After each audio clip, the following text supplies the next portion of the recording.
Biryani ready అయిపోయిందండి. Taste చూసేద్దాం. Chicken magnet చేసుకుంటున్నానండి. పెరుగు పోసుకున్నాను.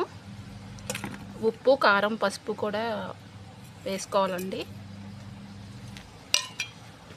అన్నీ మిక్స్ చేయాలండి. మ్యాగ్నేట్ చేశానండి. మూత పెట్టి పక్కన పెట్టేయండి ఒక 30 మినిట్స్. ఈ గ్లాస్తో 2 గ్లాసులు బియ్యం తీసుకున్నానండి నేను. మ్యాగ్నేట్ చేసిన చికెన్ని కుక్కర్లో వేసుకుందామండి.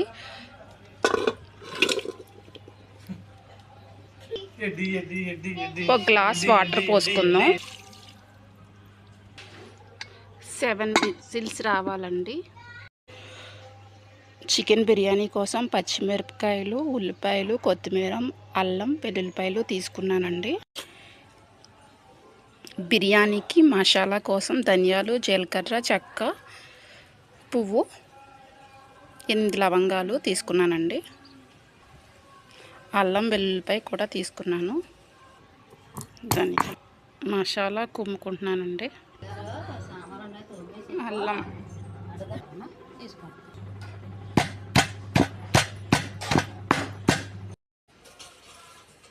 అల్లం పేస్ట్, లవంగాలు, స్టార్, దాల్చిన చెక్క, ఉల్లిపాయలు, పచ్చిమిరకాయలు తీసుకున్నానండి బిర్యానీ కోసం. 1 కప్పు ఆయిల్ తీసుకుంటున్నానండి.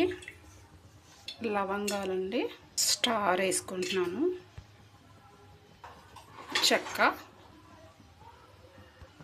అవి బాగా ఏగాక అల్లం పేస్ట్ వేసుకోవాలండి. అల్లం, మసాలా, ధనియాల, జీలకర్ర పేస్ట్ అండి. ఇది నూనెలో బాగా ఏగాలండి. ఇది బాగా ఏగితేనే టేస్ట్ వస్తుందండి బిర్యానీ. ఉల్లిపాయలు వేసుకుందామండి.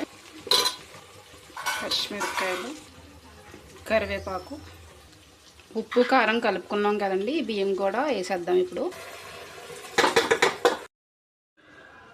కుక్కర్లో ఉడకపెట్టుకున్న ఈ చికెన్ కూడా వేసేసుకుందామండి.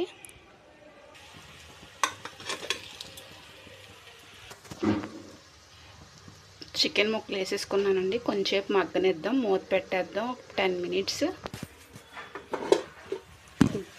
బాగా మగ్గిందండి. 2 గ్లాసులు బియ్యం తీసుకున్నానండి. 5 గ్లాసులు వాటర్ పోసుకోవాలి.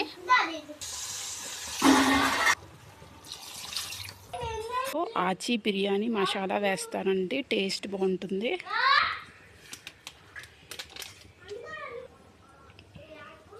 ఒక స్పూన్ వేసుకుంటే సరిపోతుందండి. పోసుకున్నానండి.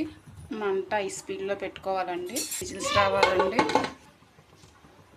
2 విజిల్స్ రావాలండి.